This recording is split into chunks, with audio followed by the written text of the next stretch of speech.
Hello mga kabakyard, kumusta kayo? So ito tayo ngayon. Bibigay tayo ng vitamin sa ating mga alagang biik. Ayan, so gustong gusto nila yan mga kabakyard. So ang pagbigay ng vitamin sa kanila ay tanghali. Yung uhaw na sila mga kabakyard. Yan, so yan yung time na nagbibigay tayo sa kanila, mga alauna ng tanghali mga kabakyard. Ayan, so at sa oras na ito mga kabakyard, tayo ay magpapakain din sa kanila. Dahil 3 times po tayo nagpapakain sa isang araw.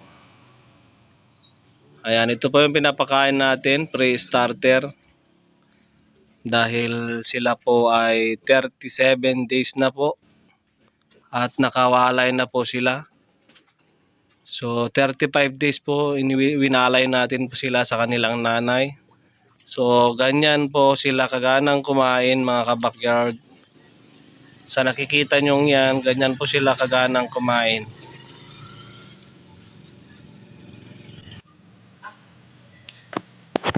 Ayan mga kabakyards. So i-maintain po natin yung ganyang appetite sa ating mga biik. Dahil pag nasira po ang kanilang appetite, maaaring maantala po ang kanilang paglaki. So alas 11 po tayo ng tanghali, naglilinis din tayo ng kanilang kulungan. Nang sa ganon, hindi po sila makainom ng kanilang mga dumi. Yan, so mga kabakyard, napakalusog ng ating mga biik ngayon. Ito yung mga bago nating aalagaan. So ang problema natin mga kabakyard, isang buwan pa bago tayo magdi-dispose sa mga naunang alaga natin. So tingnan nyo mga kabakyard yung kanilang pagkain. So sa ganyang edad mga kabakyard ay marunong na po silang kumain. Dahil sa unang linggo ng kanilang pagkapanganak ay tayo ay nagpakain na sa kanila ng super biik. Sa bimig po tayo.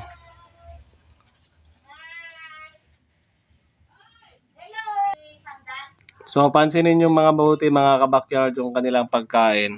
So andito yung ating mga alagang malalaki. So isang buwan na lang ito mga kabakyard ay didispose na natin sila. So napakadumi nila ngayon. So tanghali maglilinis po tayo. Dahil baka maamoy po ng ating mga kapitbahay.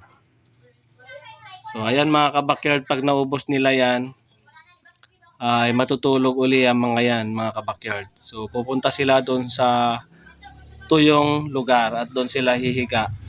So kaya dapat ang kulungan natin mga kabakyard, advice ko sa inyo na medyo luwang-luwangan ninyo mga kabakyard.